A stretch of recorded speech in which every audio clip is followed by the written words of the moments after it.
La vérité spirituelle que chacun expérimente dans son propre vécu se décline fondamentalement sous deux angles. Le plus souvent, pour beaucoup d'entre nous, elle est subjective, partielle et surtout dépendante de nombreux facteurs. On pense par exemple à l'éducation, au relationnel familial et amical, à l'acquisition et à la compréhension du sacré en vertu de la culture personnelle, sans parler de la réponse, propre et intime, que chacun fournira par l'expérience, afin d'harmoniser au possible sa nature avec la grâce, quel que soit le nom que chacun lui donne. Ce postulat posé, il ne fait donc aucun doute qu'en dehors d'une réelle union mystique, c'est le seul compte angle auquel je reviendrai, chaque homme a donc sa propre définition de la vérité. Définition issue de tout son apprentissage, de sa déduction, de son observation et de son raisonnement exclusif et individuel. S'il est donc vrai qu'on puisse faire partie d'une communauté, l'Église chrétienne par exemple, et se rejoindre sur des dogmes, ces derniers ne seront jamais qu'éléments extérieurs, propres à l'agir de Dieu, à sa pédagogie, et en réalité ce qui compte, fondamentalement, c'est la réponse que chacun fournit par rapport à cette œuvre divine. C'est à ce niveau que les choses deviennent intéressantes et importantes. Car que ce soit dans la sphère fidéiste ou hermétiste, l'ego humain, funeste entité involutive, empêche le grand nombre de quitter la périphérie, là où nous pensons fort maladroitement nous réaliser. À la périphérie, il n'y a cependant rien hormis l'erreur, et sous de multiples formes. La vérité, elle, est au centre, car elle peut se diffuser dans toutes les directions, et est donc capable de toucher tous ceux qui souhaitent la connaître et en vivre. Bref, il est très fréquent, hélas, d'entendre ou de lire que tel mouvement, telle église, telle foi est la seule et unique détentrice de la vérité. Le sous-entendu est clair et manifeste. Qui n'en fait pas partie est automatiquement voué aux gémonies, voire à la mort. Mort physique si on est à ce point extrémiste qu'on ne supporte pas la différence d'opinion, ou mort spirituelle si on estime que pour la divinité, toute l'importance s'axe sur le fait de croire ou non en elle. À qui sait le voir, le Christ n'a pourtant demandé qu'une chose fondamentale. Tout le constituant de son être, de son commandement, de son travail, de son sacrifice, tout cela ne sert qu'un unique principe, l'amour. Et c'est par ce chemin, qui est réellement universel, car possible pour chacun, que tous peuvent sinon le connaître, en conscience, au moins le trouver et en vivre, même sans le savoir.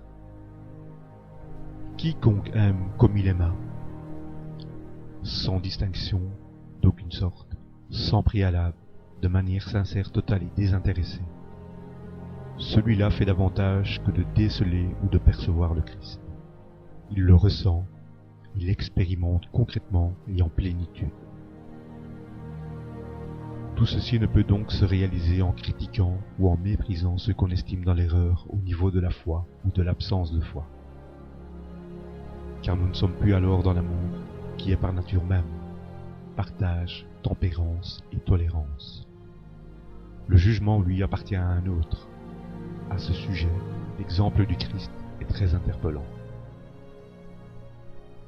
Concernant tout d'abord le fidéisme, et en tenant compte de la civilisation et de l'histoire dans laquelle nous évoluons, beaucoup estiment donc que l'Église catholique romaine est en perte de vitesse. C'est très probable, et sociologiquement c'est d'ailleurs un fait. Mais perte par rapport à quoi? Et qui faudrait-il battre? Enfin, déterminant qui est l'ennemi, de quelle façon conviendrait-il de lutter? La notion d'élitisme est souvent utilisée, à juste titre d'ailleurs, à l'encontre d'une certaine communauté qui décida un jour par elle-même, et dans un bel ensemble, de s'auto-proclamer élue alors qu'elle n'était que choisie. Mais un autre danger se fait jour, pour peu qu'on accepte de le voir, car combattre la prédominance supposée de quelques-uns oblige également à ne pas s'exonérer d'un profond et réel examen.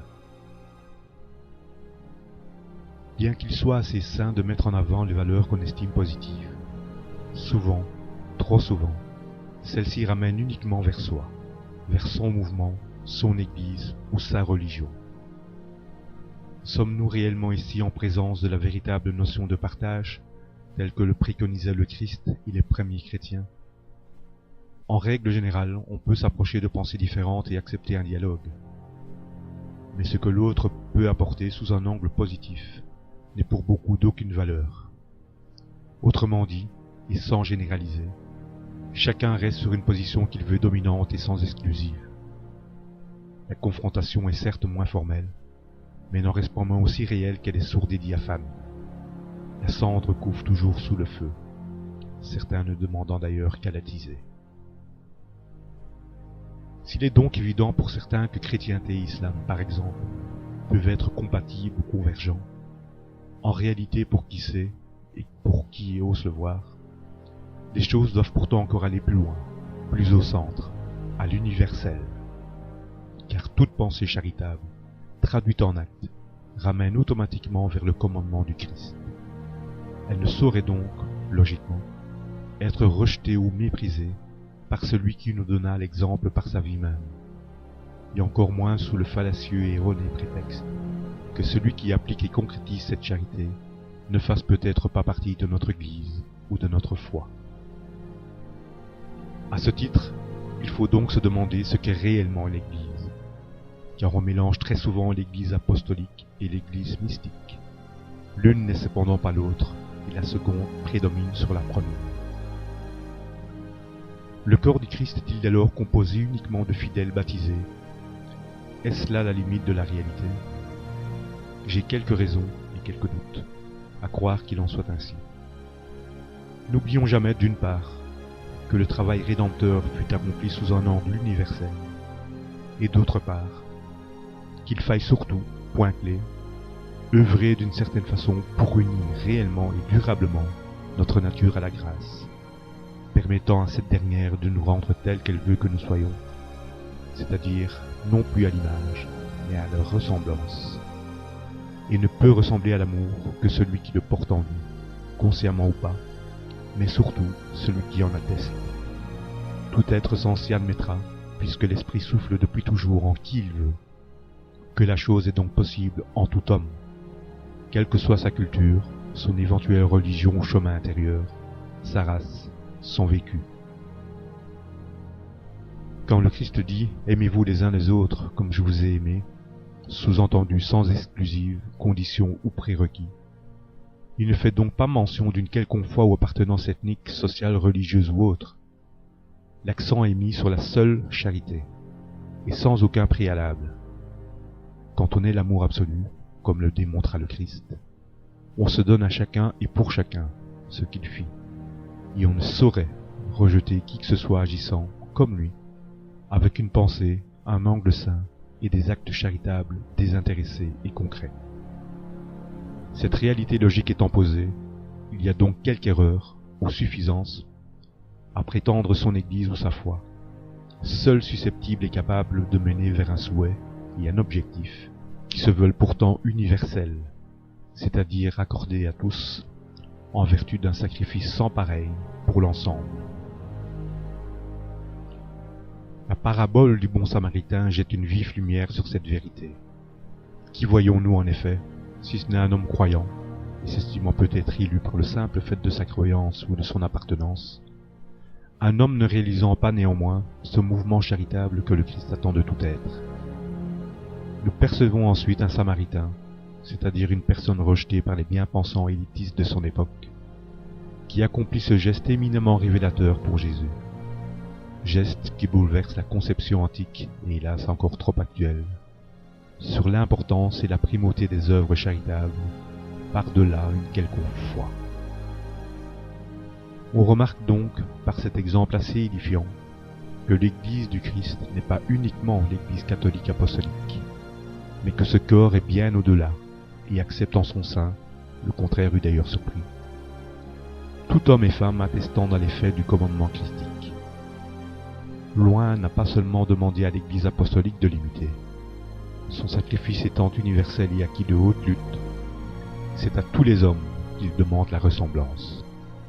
Et ceux qui le réalisent, même hors de son Église par le sacrement du baptême, même en le méconnaissant par l'intellect ou la foi, démontrent néanmoins qu'ils font bien partie de son corps mystique par les élans de l'esprit auxquels ils répondent justement, adroitement et sainement. Voilà en outre l'exacte compréhension qu'il faut avoir de la phrase « hors de l'Église, point de salut ». Hors de tout acte charitable, produit par l'esprit et qui manifeste visiblement l'Église mystique, point de salut en effet.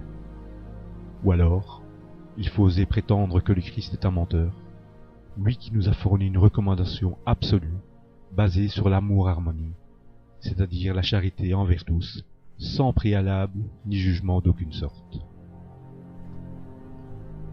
Chaque chrétien est donc certes un prince de l'Église, et cela détermine d'ailleurs certains devoirs, entre autres ne pas se penser élu ou supérieur.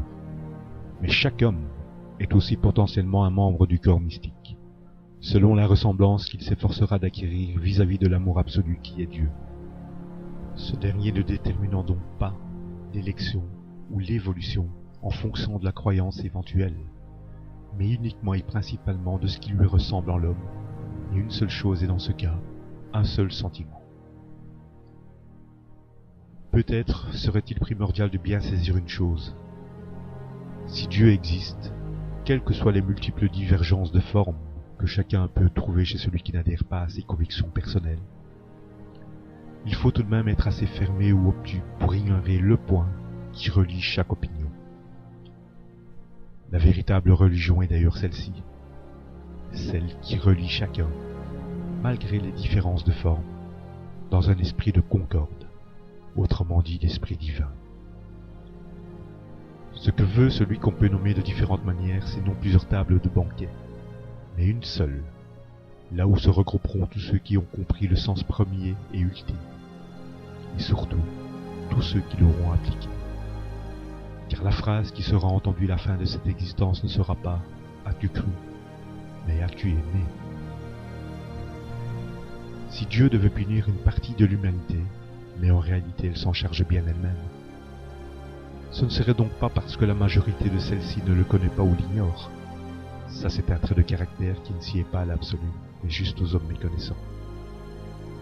Simplement le ferait-il parce que son être même, qui est amour, ne saurait se trouver en ceux qui n'en eussent pas et qui ne peuvent donc prétendre à cette union mystique, l'union de la nature et de la grâce, qui est le sceau de la salvation et de l'évolution.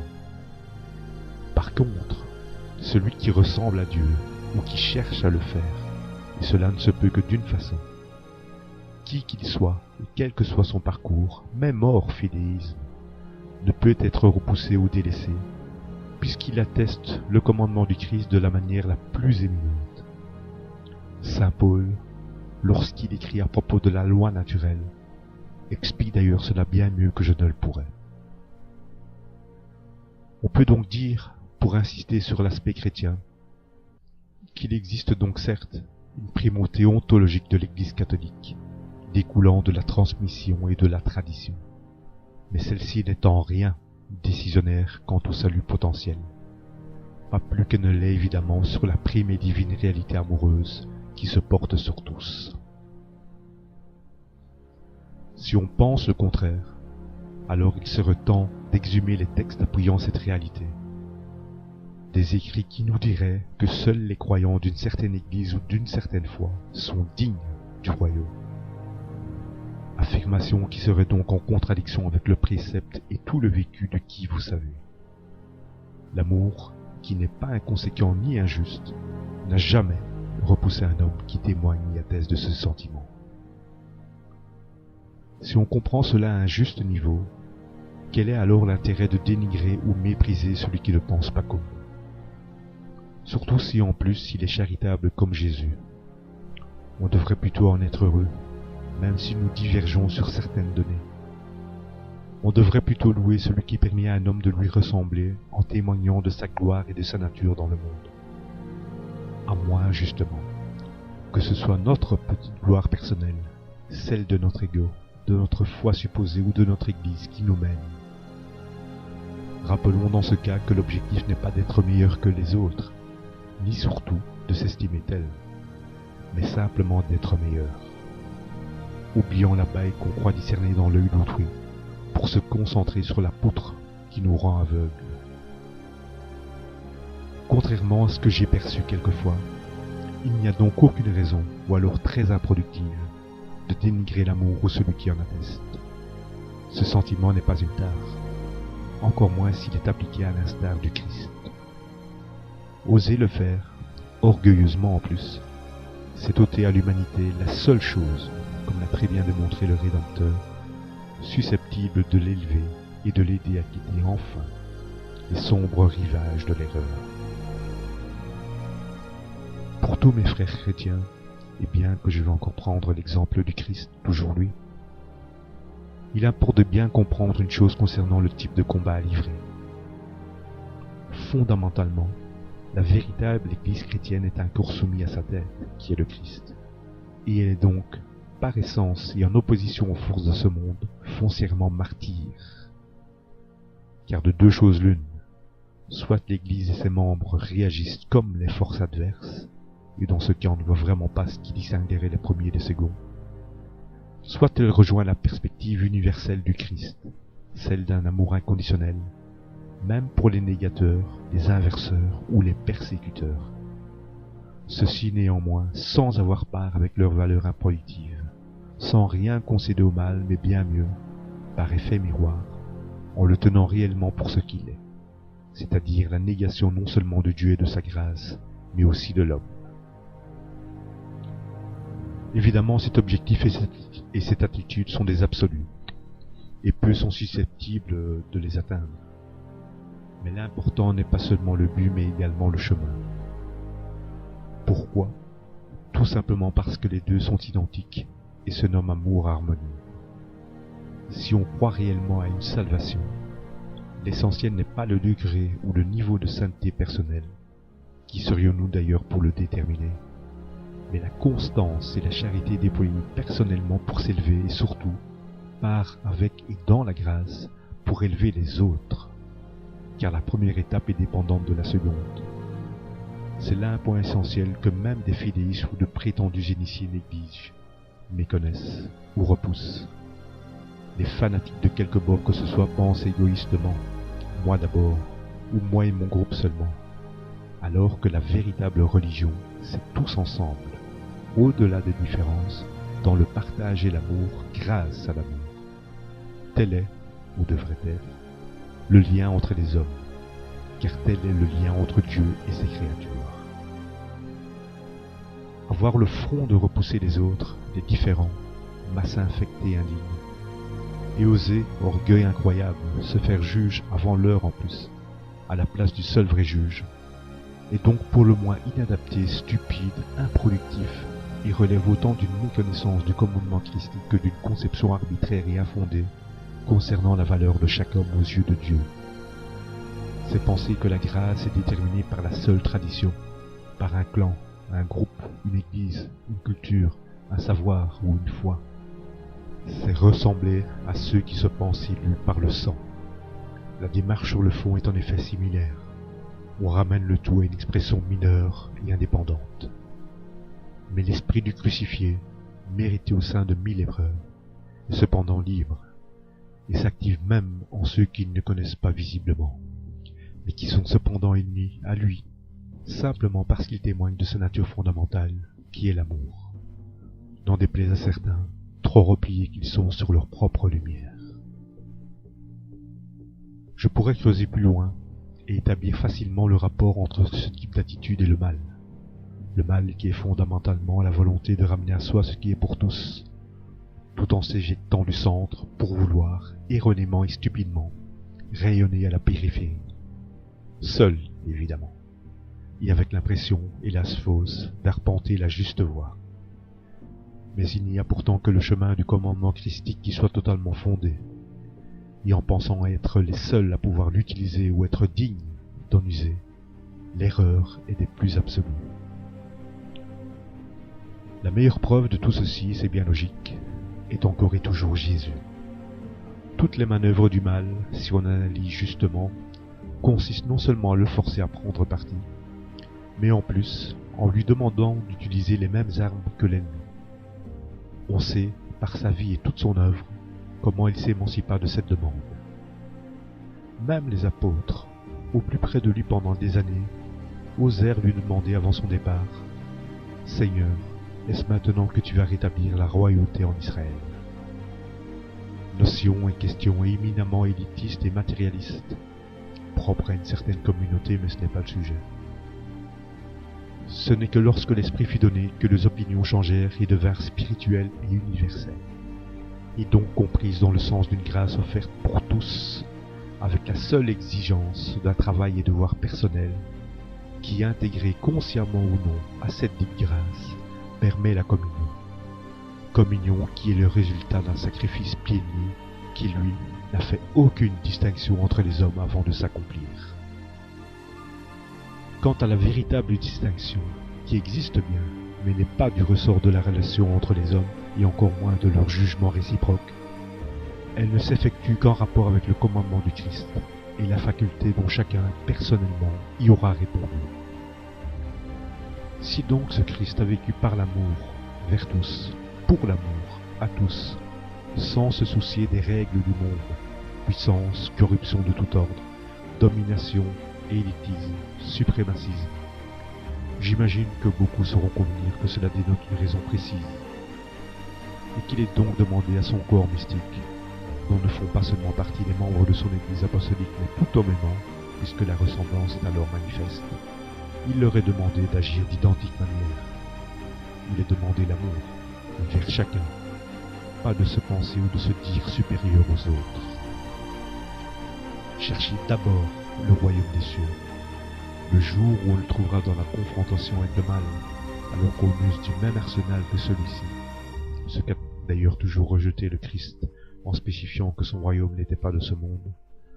Ce jour-là qu'on me fasse signe. Ce n'est pas là que sont la voie, la vérité et la vie. On ne gagne pas contre les puissances involutives avec de telles armes. On ne peut que rendre coup pour coup, et donc s'avilir et ressembler à ceux-là même qu'on prétend combattre.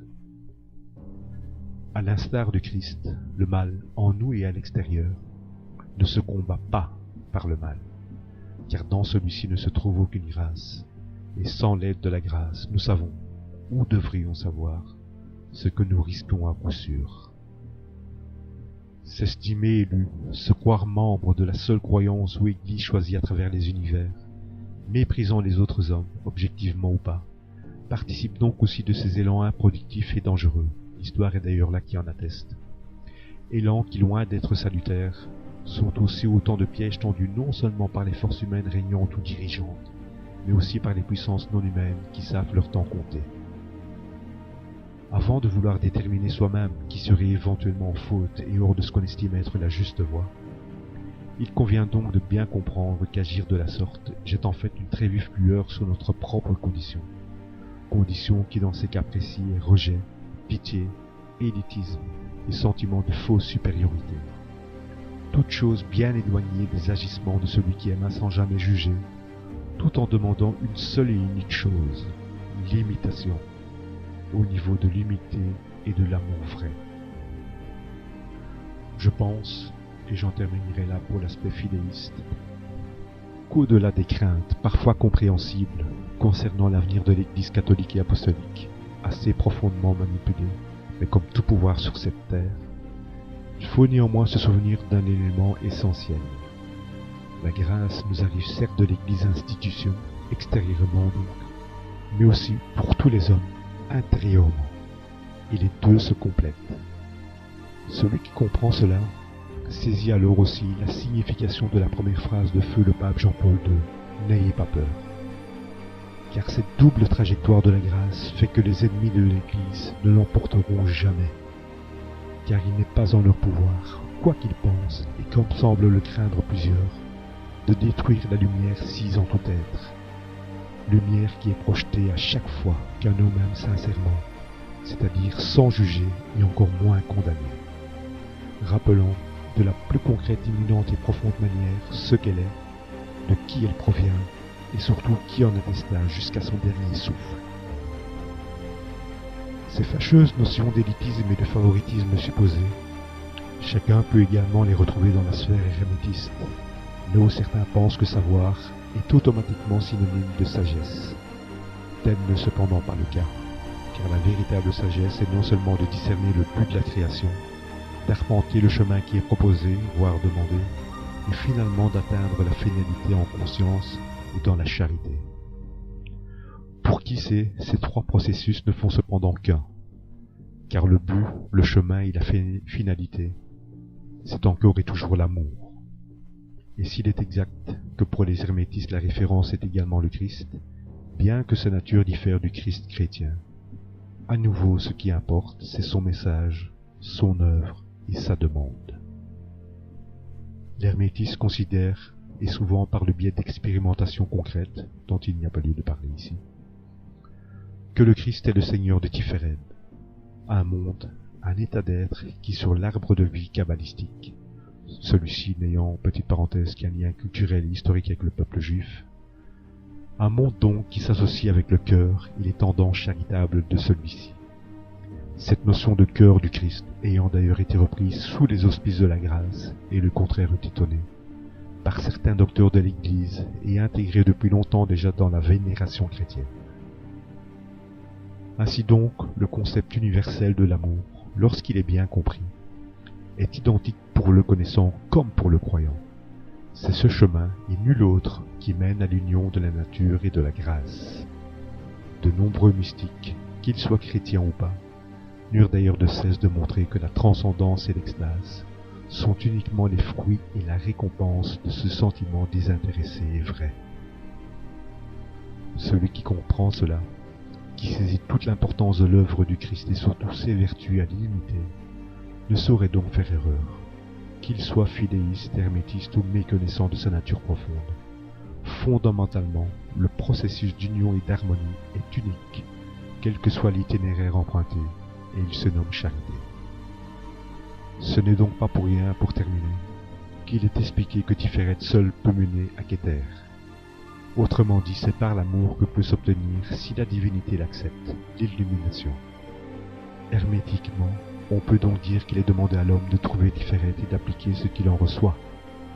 Tâche qui n'est pas aisée pour différentes raisons, mais travail qui porte une espérance similaire à celle des philéistes, car, et c'est arrivé en plusieurs, c'est Dieu lui-même qui accomplit le restant du chemin et qui ravit, dans tous les sens du terme, l'âme et l'être en son entier.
Et c'est par ce chemin, qui est réellement universel, car possible pour chacun, que tous peuvent sinon le connaître, en conscience, au moins le trouver et en vivre, même sans le savoir.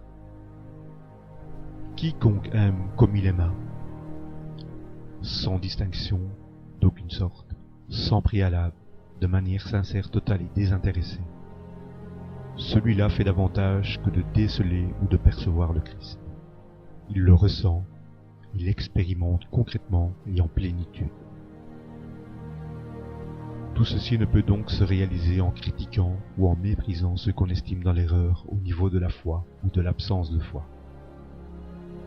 Car nous ne sommes plus alors dans l'amour, qui est par nature même partage, tempérance et tolérance. Le jugement lui appartient à un autre. À ce sujet, l'exemple du Christ est très interpellant. Concernant tout d'abord le fidéisme, et en tenant compte de la civilisation et de l'histoire dans laquelle nous évoluons, beaucoup estiment donc que l'Église catholique romaine est en perte de vitesse. C'est très probable, et sociologiquement c'est d'ailleurs un fait. Mais perte par rapport à quoi? Et qui faudrait-il battre? Enfin, déterminant qui est l'ennemi, de quelle façon conviendrait-il de lutter? La notion d'élitisme est souvent utilisée, à juste titre d'ailleurs, à l'encontre d'une certaine communauté qui décida un jour par elle-même, et dans un bel ensemble, de s'auto-proclamer élue alors qu'elle n'était que choisie. Mais un autre danger se fait jour, pour peu qu'on accepte de le voir, car combattre la prédominance supposée de quelques-uns oblige également à ne pas s'exonérer d'un profond et réel examen. Bien qu'il soit assez sain de mettre en avant les valeurs qu'on estime positives, souvent, trop souvent, celles-ci ramènent uniquement vers soi, vers son mouvement, son église ou sa religion. Sommes-nous réellement ici en présence de la véritable notion de partage, telle que le préconisait le Christ et les premiers chrétiens? En règle générale, on peut s'approcher de pensées différentes et accepter un dialogue. Mais ce que l'autre peut apporter sous un angle positif n'est pour beaucoup d'aucune valeur. Autrement dit, et sans généraliser, chacun reste sur une position qu'il veut dominante et sans exclusive. La confrontation est certes moins formelle, mais n'en reste pas moins aussi réelle qu'elle est sourde et diaphane. La cendre couve toujours sous le feu, certains ne demandant d'ailleurs qu'à l'attiser. S'il est donc évident pour certains que chrétienté et islam, par exemple, peuvent être compatibles ou convergents, en réalité, pour qui sait, et pour qui ose le voir, les choses doivent pourtant encore aller plus loin, plus au centre.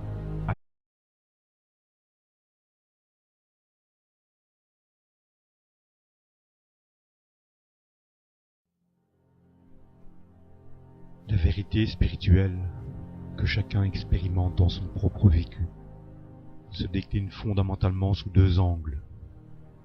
Le plus souvent, pour beaucoup d'entre nous, elle est subjective, partielle et surtout dépendante de nombreux facteurs. On pense par exemple à l'éducation, au relationnel familial et amical, à l'acquisition et à la compréhension du sacré en vertu de la culture personnelle, sans parler de la réponse, propre et intime, que chacun fournira par l'expérience, afin d'harmoniser au possible sa nature avec la grâce, quel que soit le nom que chacun lui donne. Ce postulat posé, il ne fait donc aucun doute qu'en dehors d'une réelle union mystique, c'est le seul compte angle auquel je reviendrai, chaque homme a donc sa propre définition de la vérité. Définition issue de tout son apprentissage, de sa déduction, de son observation et de son raisonnement exclusif et individuel.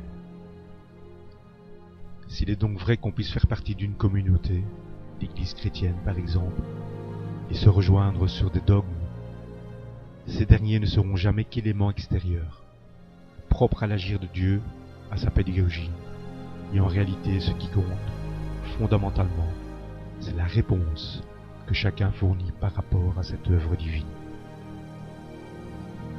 C'est à ce niveau que les choses deviennent intéressantes et importantes.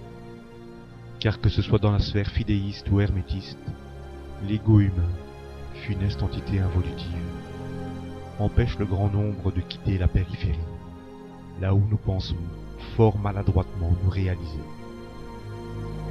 À la périphérie, il n'y a cependant rien hormis l'erreur, et sous de multiples formes. La vérité, elle, est au centre, car elle peut se diviser dans toutes les directions, et est donc capable de toucher tous ceux qui souhaitent la connaître et en vivre. Bref, il est très fréquent, hélas, d'entendre ou de lire que tel mouvement, telle église, telle foi est la seule et unique détentrice de la vérité. Le sous-entendu est clair et manifeste. Qui n'en fait pas partie est automatiquement voué aux gémonies, voire à la mort. Mort physique si on est à ce point extrémiste qu'on ne supporte pas la différence d'opinion, ou mort spirituelle si on estime que pour la divinité, toute l'importance s'axe sur le fait de croire ou non en elle. À qui sait le voir, le Christ n'a pourtant demandé qu'une chose fondamentale. Tout le constituant de son être, de son commandement, de son travail, de son sacrifice, tout cela ne sert qu'un unique principe, l'amour. Accomplit ce geste éminemment révélateur pour Jésus. Geste qui bouleverse la conception antique, et hélas encore trop actuelle, sur l'importance et la primauté des œuvres charitables, par-delà une quelconque foi. On remarque donc, par cet exemple assez édifiant, que l'Église du Christ n'est pas uniquement l'Église catholique apostolique, mais que ce corps est bien au-delà, et accepte en son sein, le contraire eût d'ailleurs surpris, tout homme et femme attestant dans les faits du commandement christique. Loin n'a pas seulement demandé à l'Église apostolique de l'imiter. Son sacrifice étant universel et acquis de haute lutte, c'est à tous les hommes qu'il demande la ressemblance. Et ceux qui le réalisent, même hors de son Église par le sacrement du baptême, même en le méconnaissant par l'intellect ou la foi, démontrent néanmoins qu'ils font bien partie de son corps mystique, par les élans de l'esprit auxquels ils répondent justement, adroitement et sainement. Voilà en outre l'exacte compréhension qu'il faut avoir de la phrase « hors de l'Église, point de salut ». Hors de tout acte charitable, produit par l'Esprit et qui manifeste visiblement l'Église mystique, point de salut en effet. Ou alors, il faut oser prétendre que le Christ est un menteur, lui qui nous a fourni une recommandation absolue, basée sur l'amour-harmonie, c'est-à-dire la charité envers tous, sans préalable ni jugement d'aucune sorte. Chaque chrétien est donc certes un prince de l'Église, et cela détermine d'ailleurs certains devoirs, entre autres ne pas se penser élu ou supérieur. Mais chaque homme est aussi potentiellement un membre du corps mystique, selon la ressemblance qu'il s'efforcera d'acquérir vis-à-vis de l'amour absolu qui est Dieu. Ce dernier ne déterminant donc pas l'élection ou l'évolution en fonction de la croyance éventuelle, mais uniquement et principalement de ce qui lui ressemble en l'homme, et une seule chose est dans ce cas, un seul sentiment. Peut-être serait-il primordial de bien saisir une chose. Si Dieu existe, quelles que soient les multiples divergences de forme que chacun peut trouver chez celui qui n'adhère pas à ses convictions personnelles, il faut tout de même être assez fermé ou obtus pour ignorer le point qui relie chaque opinion. La véritable religion est d'ailleurs celle-ci, celle qui relie chacun, malgré les différences de forme, dans un esprit de concorde, autrement dit l'esprit divin. Ce que veut celui qu'on peut nommer de différentes manières, c'est non plusieurs tables de banquet, mais une seule, là où se regrouperont tous ceux qui ont compris le sens premier et ultime, et surtout tous ceux qui l'auront appliqué. Car la phrase qui sera entendue à la fin de cette existence ne sera pas « as-tu cru ?» mais « as-tu aimé ?» Si Dieu devait punir une partie de l'humanité, mais en réalité elle s'en charge bien elle-même, ce ne serait donc pas parce que la majorité de celle-ci ne le connaît pas ou l'ignore. Ça c'est un trait de caractère qui ne s'y est pas à l'absolu, mais juste aux hommes méconnaissants. Simplement le ferait-il parce que son être même, qui est amour, ne saurait se trouver en ceux qui n'en eussent pas, et qui ne peuvent donc prétendre à cette union mystique, l'union de la nature et de la grâce, qui est le sceau de la salvation et de l'évolution. Par contre, celui qui ressemble à Dieu ou qui cherche à le faire, et cela ne se peut que d'une façon. Qui qu'il soit, et quel que soit son parcours, même hors fidéisme, ne peut être repoussé ou délaissé, puisqu'il atteste le commandement du Christ de la manière la plus éminente. Saint Paul, lorsqu'il écrit à propos de la loi naturelle, explique d'ailleurs cela bien mieux que je ne le pourrais.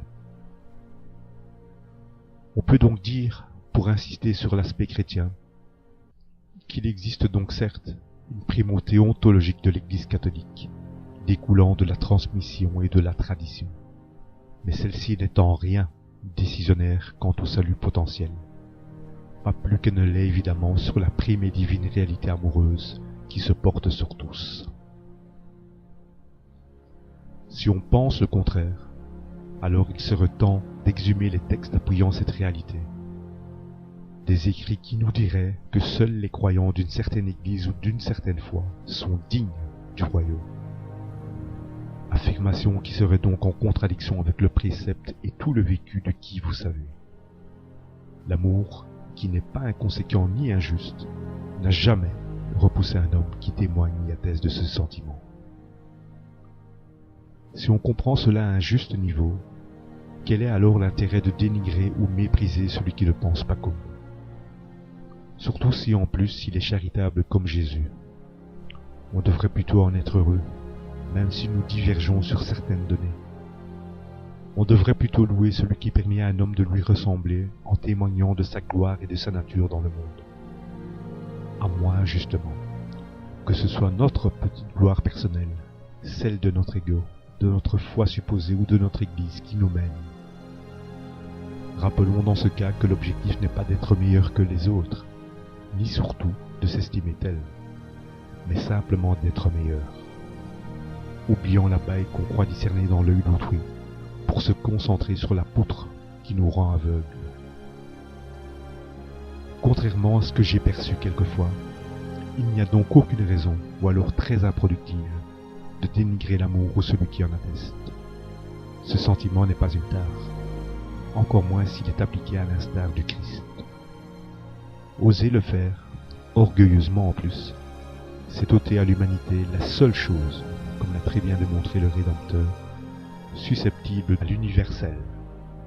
Car toute pensée charitable, traduite en acte, ramène automatiquement vers le commandement du Christ. Elle ne saurait donc, logiquement, être rejetée ou méprisée par celui qui nous donna l'exemple par sa vie même, et encore moins sous le fallacieux et erroné prétexte que celui qui applique et concrétise cette charité ne fasse peut-être pas partie de notre Église ou de notre foi. À ce titre, il faut donc se demander ce qu'est réellement l'Église, car on mélange très souvent l'Église apostolique et l'Église mystique. L'une n'est cependant pas l'autre, et la seconde prédomine sur la première. Le corps du Christ est-il alors composé uniquement de fidèles baptisés? Est-ce là la limite de la réalité? J'ai quelques raisons et quelques doutes à croire qu'il en soit ainsi. N'oublions jamais d'une part que le travail rédempteur fut accompli sous un angle universel, et d'autre part qu'il faille surtout, point clé, œuvrer d'une certaine façon pour unir réellement et durablement notre nature à la grâce, permettant à cette dernière de nous rendre telle qu'elle veut que nous soyons, c'est-à-dire non plus à l'image, mais à leur ressemblance. Et ne peut ressembler à l'amour que celui qui le porte en lui, consciemment ou pas, mais surtout celui qui en atteste. Tout être censé admettra, puisque l'Esprit souffle depuis toujours en qui il veut, que la chose est donc possible en tout homme, quelle que soit sa culture, son éventuelle religion ou chemin intérieur, sa race, son vécu. Quand le Christ dit « Aimez-vous les uns les autres comme je vous ai aimé », sous-entendu sans exclusive, condition ou prérequis, il ne fait donc pas mention d'une quelconque foi ou appartenance ethnique, sociale, religieuse ou autre. L'accent est mis sur la seule charité, et sans aucun préalable. Quand on est l'amour absolu, comme le démontra le Christ, on se donne à chacun et pour chacun ce qu'il fit, et on ne saurait rejeter qui que ce soit agissant, comme lui, avec une pensée, un angle sain et des actes charitables, désintéressés et concrets. Cette réalité logique étant posée, il y a donc quelque erreur, ou suffisance, à prétendre son Église ou sa foi, seule susceptible et capable de mener vers un souhait et un objectif qui se veulent pourtant universels, c'est-à-dire accordés à tous, en vertu d'un sacrifice sans pareil pour l'ensemble. La parabole du bon samaritain jette une vive lumière sur cette vérité. Qui voyons-nous en effet, si ce n'est un homme croyant, et s'estimant peut-être élu par le simple fait de sa croyance ou de son appartenance, un homme ne réalisant pas néanmoins ce mouvement charitable que le Christ attend de tout être. Nous percevons ensuite un samaritain, c'est-à-dire une personne rejetée par les bien-pensants élitistes de son époque,